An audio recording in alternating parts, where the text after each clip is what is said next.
মাধবীর রোজনান চায় আপনাদের সবাইকে স্বাগত। আর আজকে আমার ভীষণ শরীর খারাপ, জ্বর সর্দি কাশি সব কিছু একসাথে লেগেছে। ওদিকে মধুমিতাও নিয়ে গেছে আমাদের বাড়ি থেকে। তা মধুমিতা যেদিন এসেছিল সেদিন সবাই ভালো ছিলাম। তা মধুমিতার জন্য কি কি রান্না করেছিলাম, আমি করেছিলাম এই কচুটা, সেটা দেখাচ্ছি। আর বৌমা করেছিল যেগুলো, সেগুলোও একটু দেখাবো। এই ভিডিওটা ওর সাথে জুড়ে দিতে পারতাম, কিন্তু আপনারা তো দেখবেন না। আপনারা তো মাঝে পথে ছেড়ে দেবেন, বিরক্ত লাগবে, দূর কি কি ভিডিও করে উল্টো পাল্টা। কচুগুলো আমি প্রথমে সেদ্ধ করে নিয়েছিলাম, সেদ্ধ করে হাতে করে জল মানে চোখলাগুলো ছাড়িয়ে নিয়েছি। আর চোখলাগুলো ছাড়ানোর পরে কড়াইয়ে এখন কিন্তু ভাজার কথা ছিল না, আমি না ভুল করে জিরে ফোড়ন দিয়েছি, দিয়ে মশলা দেবো, পেঁয়াজ টেয়াজ ফোড়ন দেবো, আমি কচুগুলো দিয়ে দিচ্ছি ওর মধ্যে। তা যাই হোক, একটু ভাজা করে নিই, যখন তেলের মধ্যে দিয়ে দিয়েছি আবার নতুন করে কড়াইতে তেল দিলাম। এবার তেলে কিছুটা পেঁয়াজ কেটে দিলাম, এই দুটো বড় বড় পেঁয়াজ, খুব বড় না, মাঝারি সাইজে কেটে দিলাম। এবার পেঁয়াজটা ভালো করে ভাজা করে নিয়ে এরপর আমি দেবো ওতে কী কী মশলা দেবো। দেখুন, সেরকম কিছু মশলা না, ঘরে যা মশলা থাকে সেই মশলাই দেবো।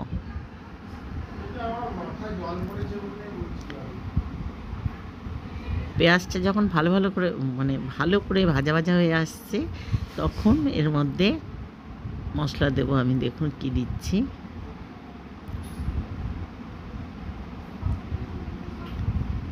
এখনও আসলে ভাজাটা হয়নি, ভালো করে ভাজা হয়নি, ভাজাটা একটু ভালো করে ভাজা হোক, মজেনি পেঁয়াজগুলো সেরকম তাকিয়ে তাকিয়ে আছে। তা নুন দিয়ে দিলাম যাতে আর কি মজে। আমি কিন্তু কচুতে সেদ্ধ করার সময় নুন আর হলুদ দিয়ে সেদ্ধ করেছিলাম, ওই জন্য একটু নুন কম দিচ্ছি, পরে চেখে দেখে তারপর নুনটা দিতে হবে। কচুতে নুন দিয়ে দিলাম, নুনটা দিয়ে এখন আর কিছুক্ষণ ভাজা করে নিই। আর এই যে ভাজা করছি যখন, তখন নুনটা দেওয়াতে সঙ্গে সঙ্গেই না পেঁয়াজটা দেবেন অনেকটা নরম হয়ে আসে এবং খুব তাড়াতাড়ি ভাজা হয়ে যায়। আর দাঁড়িয়ে দাঁড়িয়ে এখন আর ভাজা করতে ভালো লাগে না, দাঁড়িয়ে দাঁড়িয়ে অনেকক্ষণ রান্না করতে এখন আর ভালো লাগে না। আগে যেমন যে কোনো রান্না করার সময় খুব এনার্জি নিয়ে রান্না করতাম, ভালো হলে ভালো বলবে। এবার হলুদও দিয়ে দিয়েছিলাম, কিন্তু হ্যাঁ, ভালো রান্না হলে সবাই প্রশংসা করবে, সবাই বলবে ভালো হয়েছে। আর আমি কিন্তু খুব কম মশলাই মোটামুটি দিই, হ্যাঁ, কিন্তু কি বলবো। তা মধুমিতা বলছে খুব ভালো হয়েছে। তা যাই হোক, ভালো হয়েছে যখন আমারও ভালো লাগে, তা আমিও খেয়েছি, ওর সাথেই বসে আমরা খেয়েছি। তা সত্যি সত্যি ভালো হয়েছিল, আমারও ভালো লেগেছে। ভালো লাগলে লাইক শেয়ার কমেন্ট করবেন, সাবস্ক্রাইব করে আমার পাশে থাকবেন। নতুন বন্ধুদের বলছি, আর পুরনো বন্ধু যারা, তারা তো আমার পাশেই আছেন, আবার আছো, হ্যাঁ।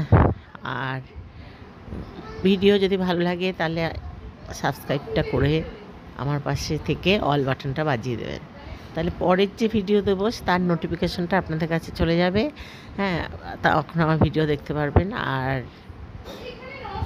এখন তো কেউ ভালো ভিডিও দেখে না, না, আমরা যে ভিডিও করি সেই ভিডিওগুলো ভদ্র ভিডিও, ভালো ভিডিও, এখানে কোনো নোংরামি নেই, এখানে কোনো খারাপ কথা নেই, ওই জন্য মানুষও এটা চায় না এই ভিডিও দেখতে, হ্যাঁ। আমাদের ওই জন্য ভিউজ খুবই কম, কিন্তু যারা ভালোবাসে তারা ঠিকই আছে, ঠিকই দেখবে। আর এই দেখুন, পাবদা মাছটা বৌমা রান্না করেছিল। যাই হোক, আমি খারাপ কথা বলে ফেলছি, গায়ে লাগে না জন্য। যারা ভিডিওটা দেখছেন, হ্যাঁ, তারা তো সবাই জানেন যে কীরকম ভাবে কত কষ্ট করি।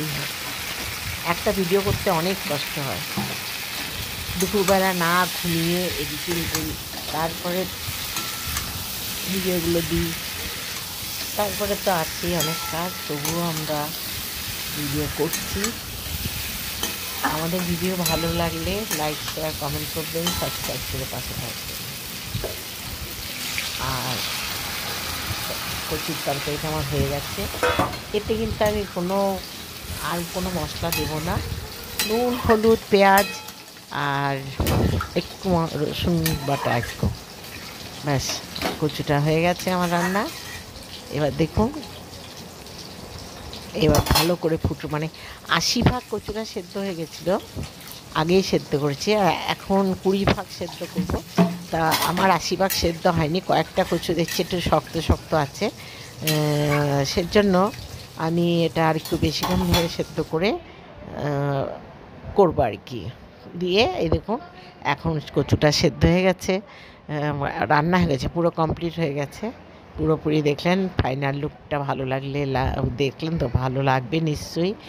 আর মধুমিতা ক্রিয়েটার, কন্টেন্ট ক্রিয়েটার, ওর যখন খাচ্ছিল তখন ওর মুখ দেখে মনে হচ্ছিল ভালো লাগছে। আর বৌমা আলু পটল দিয়ে চিংড়ি মাছ দিয়ে তরকারি করবে, তাই ঘরে এসে ও চিংড়ি মাছ বাছতে বসে। আমি আর মধুমিতা গল্প করছি, ওরা রান্নাঘরে সহ্য হচ্ছিল না, সেজন্য ঘরেই চলে এসছে চিংড়ি মাছ বাছতে। চিংড়ি মাছগুলো বেছে তারপরে ওই আলু পটল করবে। তা আলু পটলটাও খুব ভালো হয়েছিল, আমরা তো আগে খেয়েছি, পরে ভিডিওটা দিচ্ছি। আলু পটলের রং দেখেছেন কেমন রং হয়েছে, কিন্তু আমি ভয়ে মানে ঝালের ভয়ে আর কি অল্প করে নিয়ে খেয়েছি, শুকনো শুকনো করে, ভালো লেগেছে। আর এই বড়াটা করেছি, যে বড়াটা হচ্ছে বাঁধাকপির পাতা দিয়ে বড়া, আর চিংড়ি মাছ কিছুটা বেটে দিয়েছিল, আর ওই বেসন ফ্যাসন যা দেবার দেয়, কাঁচা লঙ্কা হাবিজাবি যা দেওয়ার দেয়, এটাও খুব টেস্ট করেছিল। চিংড়ি মাছগুলো খেতে অসাধারণ লাগছিল। আর ঠিক আপনারা বাজারে চিংড়ি মাছ কিন্তু অনেক রকমের পাওয়া যায়। হ্যাঁ, একটা কি বলে যে সেটা, সেই চিংড়িটার কোনো গন্ধ নেই, স্বাদ নেই, সেই চিংড়িটা দেখে কিনলে ভালোই হবে। ১ নম্বর হচ্ছে যে দেশি চিংড়িগুলো যেগুলো কাচের মতো দেখতে হয় সেগুলো ভালো, আর এই যে আমরা চিংড়িটা নিয়েছি এটাও কিন্তু ভালো।